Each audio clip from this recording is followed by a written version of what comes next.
চৈত্র সংক্রান্তির মধ্য দিয়ে পুরানো বছরকে বিদায়, বর্ষবরণ উৎসবে মেতে ওঠার অপেক্ষা। রমনায় সুরের মূর্ছনা ছড়াবে ছায়ানট, চারুকলা থেকে বের হবে শোভাযাত্রা।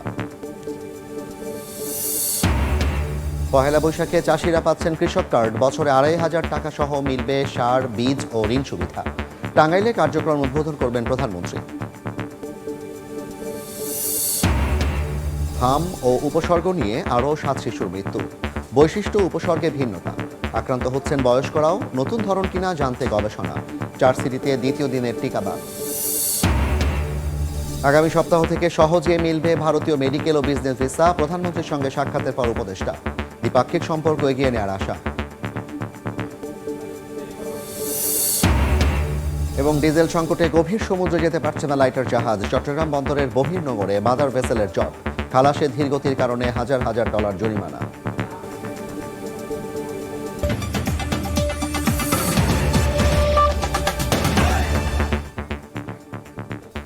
জনপদের সময়ের সঙ্গে আছি আমি জাফর সাদিক।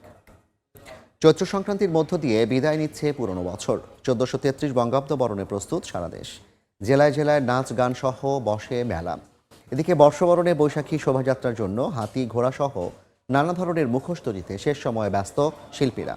বিদায় নিচ্ছে পুরনো বছর, নাচ গান আর বর্ণিল আয়োজনে বর্ষবরণে প্রস্তুত দেশ। চৈত্র সংক্রান্তি উপলক্ষে চট্টগ্রাম নগরীর সিআরবি শিরিষতলায় বর্ণাঢ্য বর্ষবিদায় ও বর্ষবরণ অনুষ্ঠানের আয়োজন করা হয়। নাচে ও গানে পুরনো বছরকে বিদায় জানানোর পাশাপাশি বর্ষবরণের প্রস্তুতি।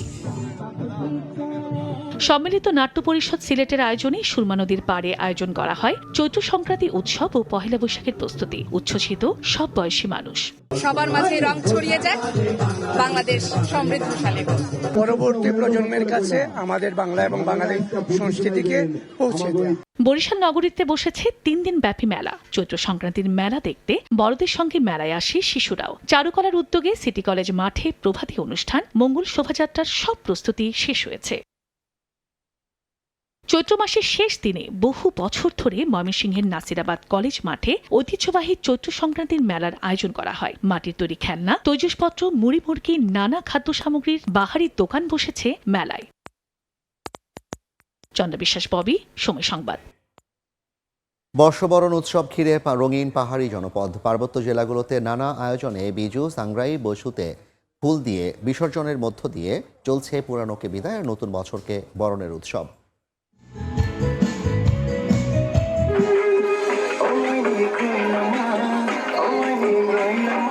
ভোরের আলোয় চেঙ্গি নদীর তীরে ঐতিহ্যবাহী রিনা রিসাই পোশাক পরে জড়ো হন ত্রিপুরা তরুণ তরুণীরা। রীতি অনুযায়ী দেবী গঙ্গার উদ্দেশ্যে ফুল ও হাতে বোনা নতুন কাপড় ভাসিয়ে হারিবৈশু উদযাপন করেন তারা। বন থেকে সংগ্রহ করা মাধবীলতা, জবা সহ বিভিন্ন ধরনের ফুল দিয়ে পুরাতন বছরের দুঃখ গ্লানি মুছে নতুন বছরকে বরণ করেন তরুণ তরুণীরা। স্নান করে আমরা গঙ্গা মায়ের উদ্দেশ্যে তৈবুমা পূজা করার জন্য আসি।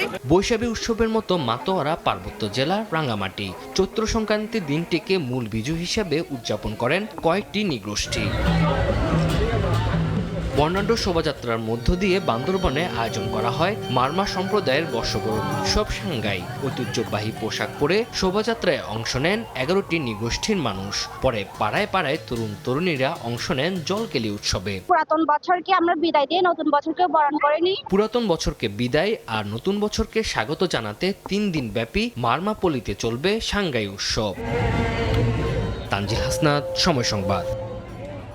ঢাকা বিশ্ববিদ্যালয়ের চারুকলায় চলছে চৈত্র সংক্রান্তির সাংস্কৃতিক অনুষ্ঠান। সম্পন্ন হয়েছে বর্ষবরণের ঐতিহ্যবাহী শোভাযাত্রার সব প্রস্তুতি। এই মুহূর্তে সেখানে আছেন সহকর্মী আয়েশা সিদ্দিক সামিয়া।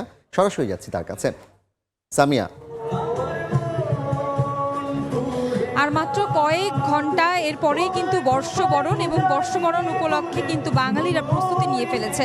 আজকের মতো এই মুহূর্তে আমরা দেখাচ্ছি চারুকলার চৈত্র সংক্রান্তির অনুষ্ঠানে গান গাইছে বিভিন্ন শিক্ষার্থীরা। এবং আমরা যদি দেখাই এই মুহূর্তে চলছে দ্বিতীয় পর্ব, অর্থাৎ সন্ধ্যা থেকেই কিন্তু প্রথম পর্ব চলেছিল সঙ্গীত অনুষ্ঠানে, বিভিন্ন সাংস্কৃতিক অনুষ্ঠান এখানে চলছে। গান এবং নৃত্যের মাঝে তালে তালে কিন্তু আমরা দেখছি উপভোগ করছেন এখানে যে দর্শক রয়েছে তারা। তারা চৈত্র মাসের অর্থাৎ 1432কে বিদায় জানিয়ে 1433কে বরণ করার যে প্রস্তুতি সেটি কিন্তু সকাল থেকেই নেওয়া হয়েছে এবং বিগত কয়েকদিন ধরে কিন্তু ব্যস্ত ছিল চারুকলার শিক্ষার্থীরা। আমরা যদি দেখাই এই মুহূর্তে এখানে সঙ্গীতানুষ্ঠান চলছে এবং প্রাক্তন যে শিক্ষার্থীরা রয়েছে ঢাকা বিশ্ববিদ্যালয়ের তারা কিন্তু এখন সঙ্গীত পরিবেশন করছেন। তার ঠিক সামনেই মঞ্চের সামনে যদি আমরা দেখি কয়েকজন নারী কিন্তু আসলে সাদা এবং লাল শাড়িতে সেজে নাচছেন এবং পরিবেশন করছেন। বাঙালির যে ঐতিহ্যবাহী সঙ্গীত আছে সেই সঙ্গীতগুলো কিন্তু তারা শুনছেন এবং আমরা দেখেছি আজকের এই চারুকলার প্রতিটি কণায় কিন্তু নতুন করে সেজেছে, নতুন রঙে কিন্তু তারা সাজিয়ে তুলেছে।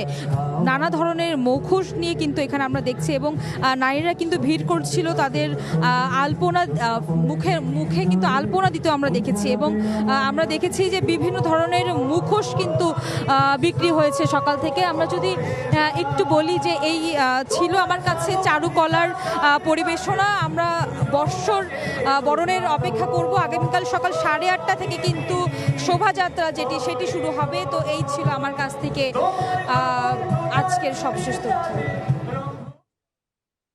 সরাসরি যুক্ত ছিলাম ঢাকা বিশ্ববিদ্যালয় চারুকলা প্রাঙ্গণ থেকে।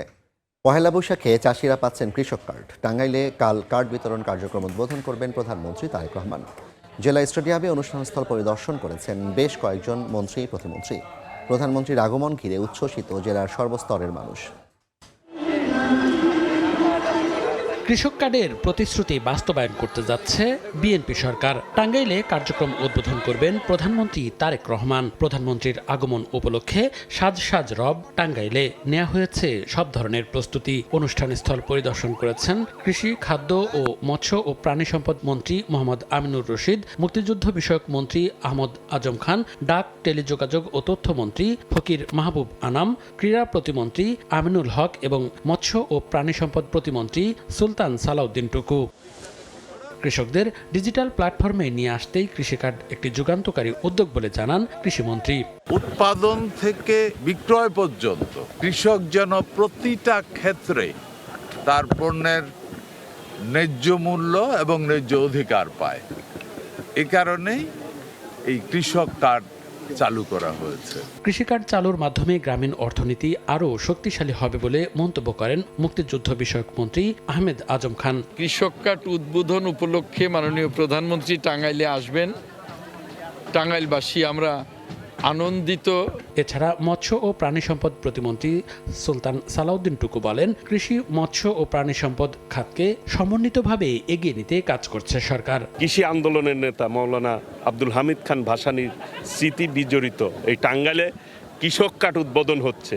এই জন্য টাঙ্গাইলের মানুষ তো অনেক ভাগ্যবান। সরকার গঠনের পর রাজধানী ঢাকার বাইরে এটাই প্রধানমন্ত্রী তারেক রহমানের প্রথম সফর। প্রধানমন্ত্রীর এই সফরকে ঘিরে 4 স্তরের নিরাপত্তা ব্যবস্থা নিয়েছে প্রশাসন। অনুষ্ঠানে বিএনপি ও এর অঙ্গ সংগঠনের নেতাকর্মী সহ লক্ষাধিক মানুষের সমাগমের আশা করছেন আয়োজকরা। সময় সংবাদ, টাঙ্গাইল। কৃষক কার্ডে বছরে 2,500 টাকা সহ মিলবে সার, বীজ ও ঋণ সহ নানা সুবিধা। এর মাধ্যমে দেশের কৃষকের ভাগ্যের পরিবর্তন হবে বলে জানিয়েছেন প্রধানমন্ত্রীর উপদেষ্টা মাহদি আমিন। বিকেলে সচিবালয়ে তিনি জানান, নির্বাচনী সব প্রতিশ্রুতি ধাপে ধাপে পূরণ করছে সরকার। মোট দেশজ উৎপাদনে কৃষি খাতের অবদান প্রায় 12%, যদিও কৃষি পণ্যের রফতানি মাত্র 3%-এর কাছাকাছি। পরিস্থিতি বদলাতে কৃষি খাতে বৈপ্লবিক পরিবর্তন আনতে নির্বাচনী প্রতিশ্রুতি অনুযায়ী কৃষক কার্ড চালু করতে যাচ্ছে সরকার। সোমবার সচিবালয়ে কৃষি ও কৃষিজাত শিল্পায়নে বিনিয়োগকারীদের সঙ্গে মতবিনিময় করেন প্রধানমন্ত্রী তারেক রহমান। বৈঠক শেষে ব্যবসায়ীরা জানান, সামগ্রিক কৃষি খাতকে এগিয়ে নিতে দেয়া হয়েছে জোনিং ব্যবস্থার পরামর্শ। পাশাপাশি উৎপাদন অব্যাহত রাখতে জ্বালানির বিকল্প হিসেবে জোর দেওয়া হয়েছে সোলার ব্যবস্থায়। কৃষিতে যদি কিছু জোনিং এর কাজ যদি করা যায়, যেখানে শস্য উৎপাদন হবে, যেখানে ধান উৎপাদন হবে, যেখানে ফল উৎপাদন হবে, আমাদের এই কার্ড কাজে লাগিয়ে যদি আমরা কিছু জায়গায় কিছু জোনিং এর মাধ্যমে যদি এগিয়ে যেতে পারি, এ ব্যাপারে আজকে কথা হয়েছে। সচিবালয়ে প্রধানমন্ত্রীর উপদেষ্টা মাহদি আমিন জানান, প্রতিশ্রুতি অনুযায়ী পহেলা বৈশাখে 10 জেলার 20,000-এর বেশি কৃষকের হাতে পৌঁছে দেওয়া হচ্ছে কৃষক কার্ড। টাঙ্গাইলে কর্মসূচির উদ্বোধন করবেন প্রধানমন্ত্রী তারেক রহমান। প্রায় 3 কোটি মানুষ আছেন যারা সরাসরি কৃষিকাজের সাথে সম্পৃক্ত। কৃষক কার্ড প্রকল্পের অধীনে আগামীকাল টাঙ্গাইলে নববর্ষের প্রথম ক্ষণে সেটি বাস্তবায়ন করা হবে এবং প্রাথমিকভাবে আমাদের 20,000-এর বেশি কৃষককে 10টি ডিস্ট্রিক্টে বা জেলায় 11টি উপজেলায় প্রণয়ন করা হবে। শুধুমাত্র টাঙ্গাইলে কালকে মাননীয় প্রধানমন্ত্রী নিজ হাতে 15 জনকে প্রণয়ন করবেন। প্রতিটি কার্ডের বিপরীতে বছরে 2,500 টাকার পাশাপাশি সুলভ মূল্যে কৃষি উপকরণ, কৃষি বীমা, কৃষি ভর্তুকি সহ নানা সুবিধা পাবেন চাষিরা। মুরসালিন হক জুনায়েদ, সময় সংবাদ, ঢাকা। জনপদের সময় আরও থাকছে। সিলেটে কাঁথায় মোড়ানো নবজাতক উদ্ধার, হাসপাতালে ভর্তি, সুস্থ আছে জানালেন চিকিৎসক। কিশোরগঞ্জের ভৈরবে পলিথিন থেকে শিশু উদ্ধারের 12 ঘন্টা পর মৃত্যু। 24 ঘন্টায় হাম ও উপসর্গ নিয়ে মৃত্যু হয়েছে আরও 7 শিশুর। নতুন করে হাসপাতালে ভর্তি হয়েছে 1453 জন। হামের সংক্রমণ নিয়ন্ত্রণে বরিশাল সহ 4 সিটিতে চলছে দ্বিতীয় দিনের টিকাদান। এতে স্বস্তি প্রকাশ করেছেন অভিভাবকরা, তবে দ্রুত ছড়িয়ে পড়ায় বাড়ছে উদ্বেগ। হামের সংক্রমণ এখনো ঊর্ধ্বমুখী। সবচেয়ে বেশি আক্রান্ত 1 বছরের কম বয়সী ছোট্ট প্রাণ। হাসপাতালে উদ্বেগ উৎকণ্ঠায় বাবা মায়ের অপেক্ষা। হামের সংক্রমণ ঠেকাতে বরিশাল সিটির 30টি ওয়ার্ডে চলছে টিকাদান। প্রতিষেধক পাচ্ছে 6 থেকে 59 মাস বয়সীরা। কর্মসূচির প্রথম দিন রোববার টিকা পেয়েছে 3700 শিশু। টিকা কেন্দ্র থেকে টিকাটা প্রোভাইড করেছে, তার জন্য আমি অনেক স্যাটিসফাইড। সুন্দরভাবে দেওয়া হয়েছে, কোনো সমস্যা হয়নি। ময়মনসিংহ সিটিতে 52টি কেন্দ্রে দেওয়া হচ্ছে হামের টিকা। প্রথম দিনে ভ্যাকসিনের আওতায় এসেছে 4415 শিশু। বাচ্চাকে সেভ করার জন্যই প্রথম থেকেই আমরা টিকাটা আজকে দিয়ে নিয়ে যাচ্ছি। আমরা আশা করি যে আমাদের যে লক্ষ্যমাত্রা 60,000, এটা আমরা 1 মাসের ভিতরে শেষ করতে পারবো। টিকাদানের মধ্যেও ঊর্ধ্বমুখী হামের সংক্রমণ। পটুয়াখালী মেডিকেলে বর্তমানে ভর্তি আছেন 67 জন। একটা বেডে দেখা গেছে 3টা বাচ্চা করে দেওয়া হয়। আমাদের খুবই কষ্ট হয়। আমাদের বেড সংখ্যা কম হলেও আমরা সাপ্লাই মেডিসিন যেগুলো আছে দিতে পারছি রোগীদের। ঝালকাঠির বিভিন্ন হাসপাতালে গত 24 ঘন্টায় হামের উপসর্গ নিয়ে ভর্তি হয়েছে 72 শিশু। নলছিটি উপজেলাকে হামের হটস্পট ঘোষণা করে 21,000 শিশুর মাঝে চলছে টিকাদান। তানজিনা তাসনিম, সময় সংবাদ। আগামী সপ্তাহ থেকে মেডিকেল ও বিজনেস ভিসা স্বাভাবিক করতে সম্মত হয়েছে ভারত। দুপুরে প্রধানমন্ত্রীর সঙ্গে সাক্ষাৎ শেষে কথা জানান পররাষ্ট্র উপদেষ্টা হুমায়ুন কবির। সরকার আইনি প্রক্রিয়ায় শেখ হাসিনাকে ফেরাতে চায় বলেও জানান তিনি। এদিকে স্পিকার ও ডেপুটি স্পিকারের সঙ্গে সাক্ষাৎ শেষে ভারতীয় হাইকমিশনার বলেছেন, বাংলাদেশ ভারত সম্পর্ক স্বাভাবিক হচ্ছে। জাতীয় সংসদের স্পিকার হাফিজউদ্দিন আহমদ ও ডেপুটি স্পিকার কায়সার কামালের সঙ্গে সৌজন্য সাক্ষাৎ করলেন বিদায়ী ভারতীয় হাইকমিশনার। বৈঠকে জ্বালানি, যোগাযোগ, সংস্কৃতি সহ নানা বিষয়ে আলোচনা হয়। পরে প্রণয় কুমার ভার্মা বলেন, বাংলাদেশ ভারত সম্পর্ক স্বাভাবিক হচ্ছে। দুদেশের মধ্যে আবেগ ও সংস্কৃতির সম্পর্ক ধরে রাখলে দুই দেশের জনগণই লাভবান হবে। The relationship is growing and exchanges are becoming normalized. I think we will have more and more of these cooperation connectivity links. We will develop them and that's our focus, how to build better connectivity between our two countries. We are engaging with this government to strengthen all cooperation in public, in people-oriented domains. এদিকে BNP সরকার গঠনের পর দিল্লি সফর শেষে সচিবালয়ে প্রধানমন্ত্রী তারেক রহমানের সঙ্গে সাক্ষাৎ করেন পররাষ্ট্রমন্ত্রী এবং প্রধানমন্ত্রীর পররাষ্ট্র উপদেষ্টা। পরে হুমায়ুন কবির জানান, আগামী সপ্তাহে পুরোদমে ব্যবসায়ী ও মেডিকেল ভিসা চালু করতে সম্মত হয়েছে ভারত। আমরা যেটা গুরুত্ব দিছি যে মেডিকেল ভিসাগুলা ওপেন আপ সুন, ব্যবসায়িক ভিসা যাতে ওপেন আপ হয়। তো আশা করি এইটা ইন দি কামিং উইকস একটা পজিটিভ দিক, ওই দিক থেকে আমরা দেখতে পাবো। আইনি প্রক্রিয়ায় শেখ হাসিনাকে দেশে ফেরাতেও আলোচনা হয়েছে বলে জানান হুমায়ুন কবির। টেররিস্ট ওখান থেকে 1,500 মানুষ হত্যা করে পালিয়ে গেছে ভারতে, এটা আমরা বলছি শি ইজ এ টেররিস্ট এবং তার জায়গা বাংলাদেশে আর নাই, she is irrelevant two Bangladesh.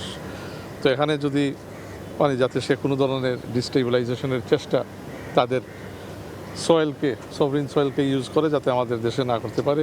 Awami League, Hasina বলতে আর বাংলাদেশে আর কিছু নাই। হাসিনার ব্যাপারে জুডিশিয়াল প্রসেসের মাধ্যমেই আমরা এঙ্গেজ করব এবং we have asked for return, কেন এখানে তার অনেক কেসেস পেন্ডিং আছে। পাইপলাইনের মাধ্যমে জ্বালানি তেল দেয়ায় সরকার ভারতকে ধন্যবাদ জানিয়েছে বলেও জানান প্রধানমন্ত্রীর উপদেষ্টা।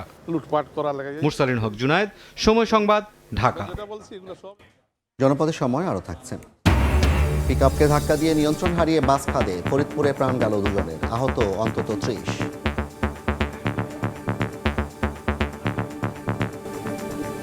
সিলেটে কাঁথায় মোড়ানো অবস্থায় এক নবজাতককে উদ্ধার করা হয়েছে। প্রশাসনের তৎপরতায় নতুন আশ্রয় পেয়েছে শিশুটি। অন্যদিকে কিশোরগঞ্জের ভৈরবে পলিথিন থেকে নবজাতক উদ্ধারের 12 ঘন্টা পর মৃত্যু হয়েছে। রোববার রাতে সিলেটের লামাকাজি থেকে ফিরছিল একটি সিএনজি অটোরিকশা। বিশ্বনাথের ধলিপাড়া পিচের মুখ এলাকায় বিকল হয় গাড়িটি। এ সময় হঠাৎই শিশুর কান্নার শব্দে থমকে দাঁড়ান চালক। অনুসরণ করে সামনে এগিয়ে দেখেন কাঁথায় মোড়ানো ফুটফুটে এক নবজাতক। তাৎক্ষণিক মেয়ে নবজাতককে উদ্ধার করে থানায় খবর দেন অটোরিকশার চালক। পরে নেওয়া হয় বিশ্বনাথ উপজেলা স্বাস্থ্য কমপ্লেক্সে। ওখানেও আমার গাড়ি সিজ করে বন্ধ হয়ে গেছে। গাড়ি বন্ধ হইতেই শুনি আমি যেমন একটু এটা শব্দ কিনা লাগাম, ওই সাইডে দিয়ে চাইছিলাম আর খেয়াল পেশাব করবো, এর মধ্যে দেখিও বাচ্চাটাকে উদ্ধার করে আমরা হসপিটালে নিয়ে এসেছি।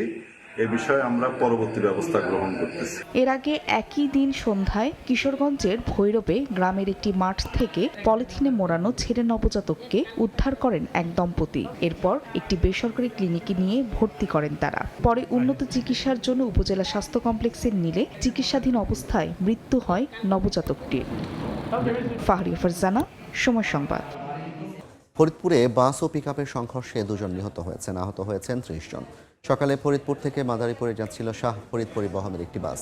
ফরিদপুর বরিশাল মহাসড়কের বাবলাতলা ব্রিজ এলাকায় পৌঁছালে বিপরীতমুখী একটি পিকআপের সঙ্গে সংঘর্ষ হয়। এতে বাসটি নিয়ন্ত্রণ হারিয়ে পাশের খাদে পড়ে যায়। ঘটনাস্থলেই পিকআপে থাকা একজন এবং ঢাকায় নেওয়ার পথে আরও একজনের মৃত্যু হয়। আহতদের স্থানীয় হাসপাতালে ভর্তি করা হয়েছে। লাইটার জাহাজের সংকটে বিদেশ থেকে আমদানিকররা পণ্য খালাস করতে না পারায় এবার চট্টগ্রাম বন্দরের বহির্নোঙরে মাদার ভেসেলের জট তৈরি হচ্ছে। চাহিদা মতো ডিজেল না পাওয়ায় লাইটারগুলো গভীর সমুদ্রে যেতে পারছে না। সাক্ষাৎ রিপোর্ট ক্যামেরায় পার্থপ্রতিম বিশ্বাসের রিপোর্ট। চট্টগ্রাম বন্দরের বহির্নোঙরে অবস্থানরত 3টি মাদার ভেসেল বিদ্যুৎ কেন্দ্রের জন্য আনা অন্তত 1.5 লাখ মেট্রিক টন কয়লা লাইটার সংকটের কারণে খালাস বন্ধ রেখে কয়েকদিন ধরেই এভাবে বসে আছে। অন্যদিকে লাইটারিং জাহাজে পর্যাপ্ত ডিজেল সরবরাহ করে সংকট কাটাতে জ্বালানি মন্ত্রণালয়ের সচিব এবং বিপিসির কাছে আলাদা চিঠি দিয়েছে বাংলাদেশ চায়না পাওয়ার কোম্পানি। 1320 মেগাওয়াট ক্ষমতা সম্পন্ন পটুয়াখালীর পায়রা বিদ্যুৎ কেন্দ্রের জন্য ইন্দোনেশিয়া থেকে এসব কয়লা আমদানি করা হয়েছে বলে চিঠিতে উল্লেখ করা হয়েছে। 3টা কয়লা জাহাজ এছাড়া আরো অন্যান্য অনেক জাহাজ আউটারে আছে, তারা সাফিসিয়েন্ট তারা লাইটার ভেসেল পাচ্ছে না। চট্টগ্রাম বন্দরে বর্তমানে পণ্যবাহী 97টি মাদার ভেসেলের অবস্থান রয়েছে। এর মধ্যে বন্দরের প্রধান জেটিতে জাহাজ ভেড়ার ক্ষেত্রে কোনো জটিলতা না হলেও সংকট সৃষ্টি হচ্ছে বহির্নোঙরে। বিশেষ করে বহির্নোঙরে অবস্থানরত 79টি জাহাজের মধ্যে 56টিতে যেমন খালাস চলছে, তেমনি খালাসের অপেক্ষায় রয়েছে 23টি জাহাজ। কোনো রকমের যদি 500 লিটার তেল দিয়ে লোড করে আসে, আবার সেটা ঢাকা যাওয়ার জন্য যে 3000 3500 লিটার তেল লাগতেছে, এটার জন্য আবার 2-4 দিন বসে থাকতে হচ্ছে। এই জাহাজগুলির তেলের অপেক্ষা বসা আছে এবং তাতে মাদার জঞ্জাট হচ্ছে, পাশাপাশি লাইটারও সংকট হচ্ছে, যেহেতু এই লাইটারটা আবার ঢাকা যাবে, খালি হবে। চট্টগ্রাম বন্দর থেকে বিভিন্ন রুটে চলাচলকারী 1200টি লাইটার জাহাজের মধ্যে 150টি বিভিন্ন শিল্প গ্রুপের মালিকানাধীন হলেও বাকিগুলো চলে ব্যক্তি ও প্রতিষ্ঠান পর্যায়ে। গভীরতার কারণে পণ্যবাহী যেসব জাহাজ বন্দরে জেটিতে বার্থিংয়ের সুযোগ পায় না, সেই মাদার ভেসেলগুলো বহির্নোঙরে অবস্থান নিয়ে লাইটার জাহাজে পণ্য খালাস করে। কোনো ধরনের অবৈধ মজুদ কার্যক্রম কেউ চালাতে না পারে এবং এটার ব্যাপারে প্রয়োজনীয় সহায়তা করার জন্য বাংলাদেশ নৌবাহিনী এবং বাংলাদেশ কোস্টগার্ডের সাথে আমাদের সমন্বয় রয়েছে। বাল্ক পণ্য হিসেবে পরিচিত গম, ভুট্টো, চাল সহ খাদ্যপণ্য, কয়লা, সার, সিমেন্ট, ক্লিংকার, চিনি, লোহার স্ক্র্যাপ খালাস হয় চট্টগ্রাম বন্দরের বহির্নোঙরে। পার্থপ্রতিম বিশ্বাস, সময় সংবাদ, চট্টগ্রাম। জনপদের সময়ের শীর্ষ সংবাদগুলো জানিয়ে দিচ্ছে আরেকবার। চৈত্র সংক্রান্তির মধ্য দিয়ে পুরানো বছরকে বিদায়, বর্ষবরণ উৎসবে মেতে ওঠার অপেক্ষা। রমনায় সুরের মূর্ছনা ছড়াবে ছায়ানট। চারুকলা থেকে বের হবে শোভাযাত্রা। পহেলা বৈশাখে চাষিরা পাচ্ছেন কৃষক কার্ড। বছরে 2500 টাকা সহ মিলবে সার, বীজ ও ঋণ সুবিধা। টাঙ্গাইলে কার্যক্রম উদ্বোধন করবেন প্রধানমন্ত্রী।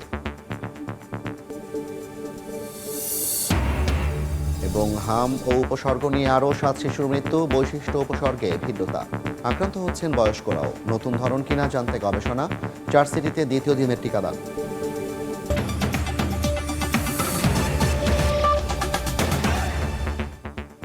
এই ছিল জনপদের সময়। এরপর রাতের সময় নিয়ে আসছি কিছুক্ষণ পর। সঙ্গে থাকুন সময়।